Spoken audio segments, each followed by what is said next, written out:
সকালে বসে কিছু কাজ কাম করছি। কাজ কাম বলতে সকালে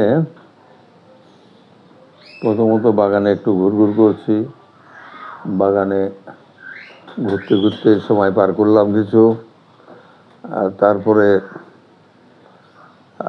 সেখান থেকে ফিরে এসে সকালের নাস্তা পানিটা করলাম। তারপরে ফোন তো আসতেই থাকে, ফোন ধরতে হয়, মানুষজন কথাবার্তা বলতে থাকে। আর সব তো ওই ক্যান্সার রোগী নিয়ে কথাবার্তা। অন্য তো আমার ফোনে যেসব ফোন টোন আসে তার শতকরা 95টা কি তারও বেশি সব ওই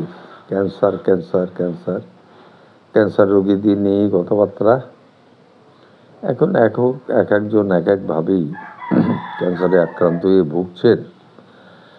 সবাই বেশ, যারা ক্যান্সারে ভুগছেন তারা বেশ কষ্টে আছেন।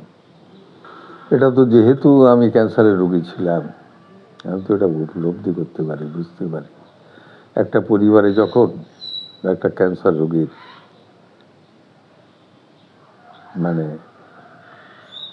ক্যান্সার রোগী যখন একটা শনাক্ত হয় যে পরিবারের এই মানুষটার উনি ক্যান্সারে আক্রান্ত, তখন ওই পরিবারের দারুণ একটা মানসিক চাপ তৈরি হয়ে যায়। চাপটা তৈরি হওয়ার একটি কারণ যে ক্যান্সার এমনই একটা ডিজিজ বা এমনই একটা রোগ যেটা হলে ব্যাপক অর্থবিত্ত ব্যয় হয়, ব্যাপক ছোটাছুটি, ব্যাপক টেস্ট, পরীক্ষা নিরীক্ষা করার শেষ নেই। সেখানেও তো লাখ লাখ টাকা, হাজার হাজার টাকা বেরিয়ে যাচ্ছে। তারপরে পরীক্ষা নিরীক্ষা করা, আবার বর্তমানে প্রচলিত যে ট্রিটমেন্ট, এই যে কেমো টেমো, এগুলো দেওয়া। কিন্তু দিয়ে যদি রোগী পরিপূর্ণভাবে সুস্থ হয় তাহলে একটা মানুষ একটা হয়। কিন্তু হচ্ছে না, সেভাবে হচ্ছে না। সমস্যা হচ্ছে ওই কিছুদিন ভালো থাকা যায়, একটা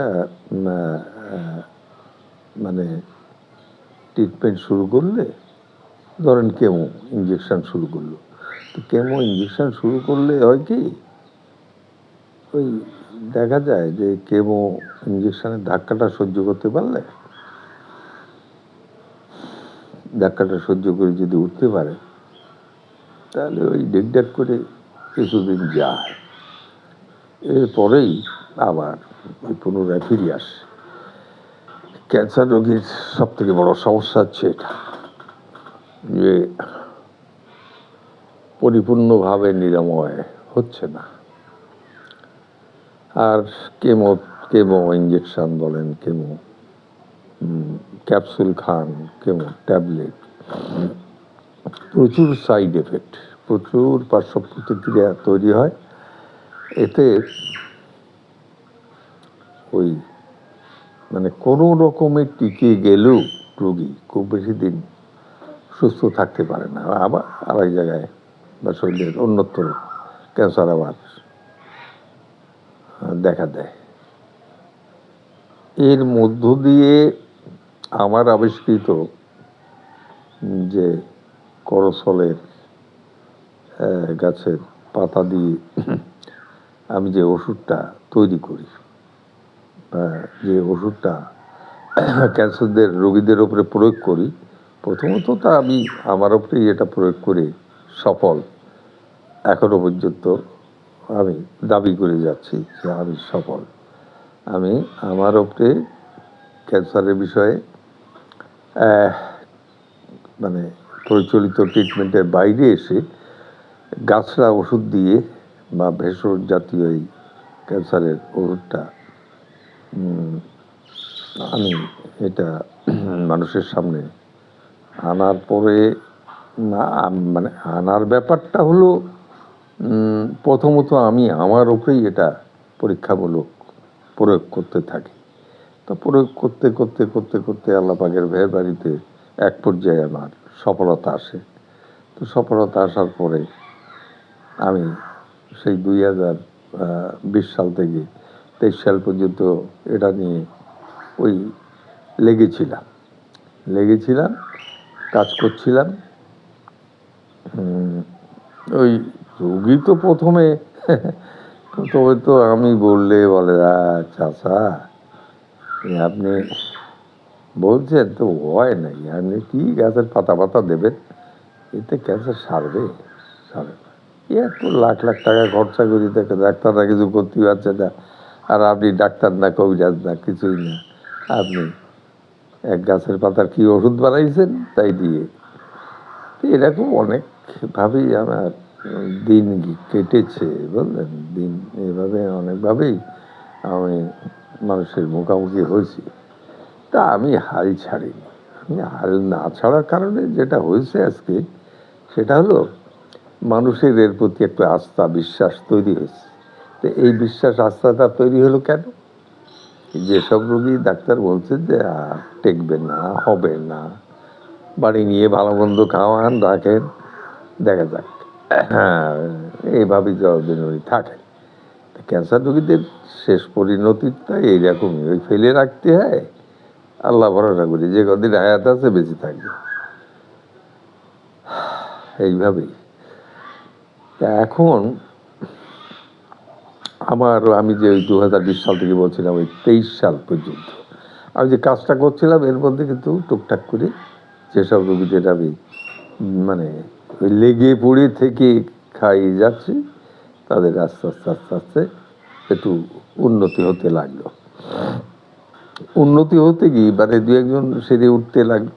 তো এইভাবে হতে হতে হতে হতে একান সেকান হতে হতে আমি মোটামুটি আমার ওপরে মানুষের কিছুটা বিশ্বাস, মানে যে লোকটার কাছে ক্যান্সার রোগীদের বিষয়ে ওই লোককে যা দেয় এগুলা একটু রোগ থেকে মানুষ সুস্থ হচ্ছে। তো এটাই হলো মূল ব্যাপার। তো সেখান থেকে ধরেন আজকে অনেক দিন হয়ে গেল, 2023 সাল থেকে তো আমি এটা নিয়ে কাজ করি। 23 গেল, 24 গেল, এই 25 পড়েছে, এখনো পর্যন্ত এটা নিয়ে কাজ করছি। আর তারপর পর আমার পরিচিতিটা বা আমার এটায় কার্যকারী হচ্ছে এটা দেশে এবং দেশের বাইরে মোটামুটি একটা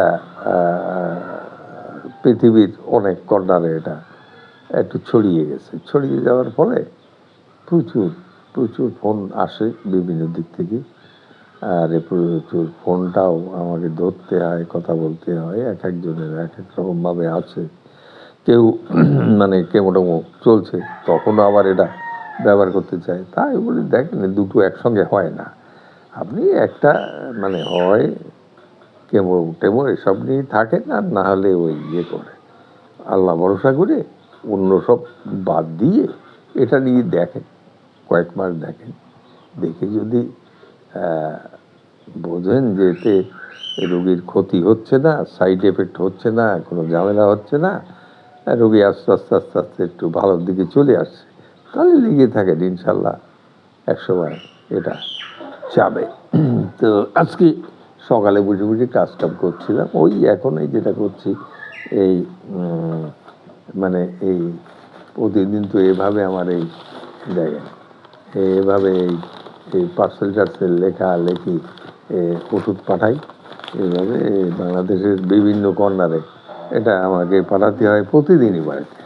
পুরানো রুগী আছে, নতুন রুগী আছে, সব মিলাই ঝিলাই প্রতিদিনই বেশ কিছু ওষুধ পাঠাইতে হয় এনাদের জন্যে, সবার জন্যে।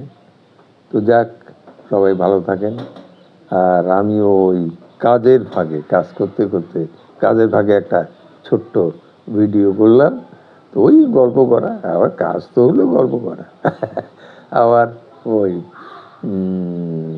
মানে আসলে শোনেন, কাজের ভিতরে একটু বৈচিত্র্য না আনলে ওই একঘেয়েমি ধরে যায়। আর এই বুড়ো বয়সে একঘেয়েমি কাজ করতে করতে ভালো লাগে না। ওই তাই মাঝে মধ্যে একটু ভিডিও করি, আপনাদের সঙ্গে গল্প গুজব করি প্রতিদিনকার আমার এই সমস্ত টুকিটাকি নিয়ে আর কি। ঠিক আছে, ভালো থাকেন।